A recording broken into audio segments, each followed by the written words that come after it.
Like, he's the life of the party. Okay, so when things start dying down, he runs around and gets people psyched out.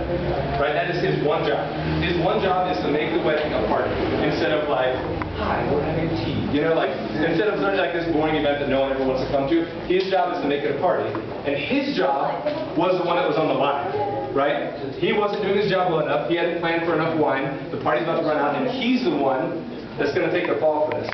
Right? And what Jesus does in turning the water to the wine, one of the things that he does is he shows that he himself is the true master of the feast, right? He's the guy that's running the show.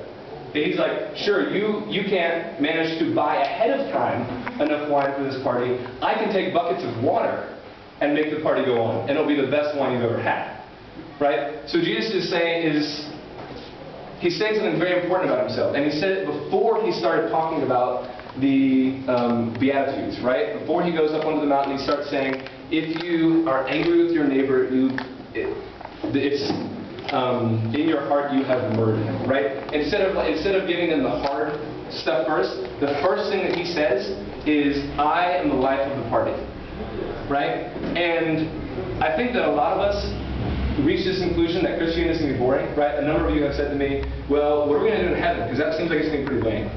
Right? What are you going to do for an infinite amount of time in eternity? Right? It's going to be pretty boring. And the point of Jesus' first miracle is it's not going to be boring. That's the point. The party's about to die, and Jesus comes in and makes it a real party. Right? Jess and I were talking last night about when Jesus was saying, I have come that you may have life and you may have it abundantly. Sometimes it doesn't click in our minds that life is enjoyable. Right? He's not saying, I have come that you may sit and go about life and be really bored out of your mind, right? He's not saying that. He's saying, I have come that you may have life and you may have the best life that is possible to have, right? An awesome, incredible, fulfilling life.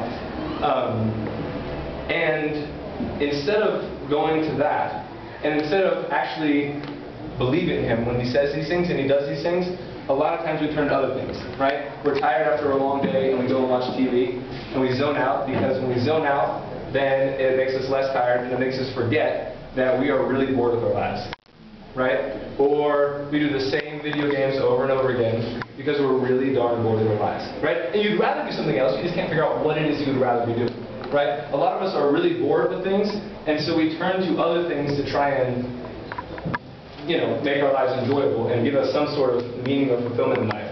And my point to you tonight is just that we are often like fat, blubbery little Barretts trying to climb inside the station wagon to eat stale M&Ms when inside the house there's tons of food to be had, right? Fresh, delicious M&Ms. So my encouragement to you is when we get together, like we're going to go pray in just a few minutes. We're going to break off. We're going to have small groups every week.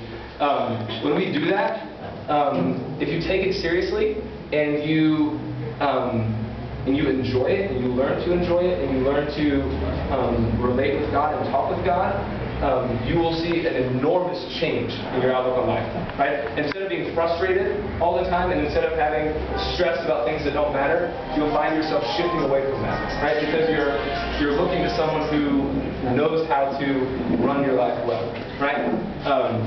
Relationships are always better when you relate deeply with people, right? So that's my encouragement with you.